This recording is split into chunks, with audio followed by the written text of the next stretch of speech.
कागलमधील श्री छत्रपती शाहू सहकारी साखर कारखाना आणि कृषी विज्ञान केंद्र बारामती यांच्या वतीनं कृत्रिम बुद्धिमत्ता आधारित ऊस उत्पादन तंत्र या विषयावरील चर्चासत्र आयोजित करण्यात आलं.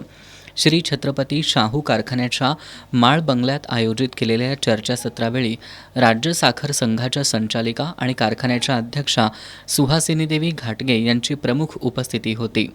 यावेळी बोलताना शाहू ग्रुपचे अध्यक्ष समरजितसिंह घाटगे यांनी स्वर्गीय विक्रमसिंह राजे घाटगे यांनी संशोधन केंद्रातील अद्ययावत तंत्रज्ञान शेतकऱ्यांच्या बांधावर पोहोचवण्याची निर्माण केलेली परंपरा त्यांच्या पश्चात कायम राखली असल्याचं सांगितलं. याचं पुढचं पाऊल म्हणून AI तंत्रज्ञान वापरास प्रोत्साहन देणार असून इच्छुक शेतकऱ्यांनी कारखान्याकडे नावनोंदणी करावी असं आवाहन त्यांनी केलं. कृषी विज्ञान केंद्राचे संतोष करंजे यांनी यावेळी बोलताना एकीकडे ऊसाचा उत्पादन खर्च वाढतोय तर दुसरीकडे अपेक्षित उत्पादकता मिळत नाही, त्यामुळे ऊस शेती किफायतशीर न होता तोट्याची होत चालली असल्याचं सांगितलं.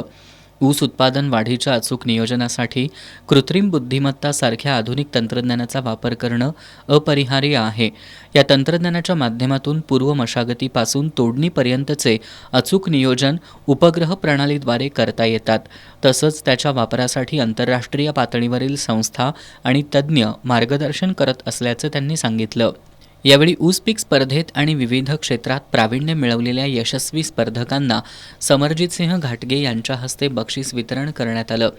या कार्यक्रमाला कारखान्याचे उपाध्यक्ष अमरसिंह घोरपडे, कार्यकारी संचालक जितेंद्र चव्हाण, शेती अधिकारी दिलीप जाधव, सर्व संचालक, बाजार समितीचे माजी चेअरमन कृष्णात पाटील, शिवानंद माळी यांच्यासह शेतकरी मोठ्या संख्येनं उपस्थित होते.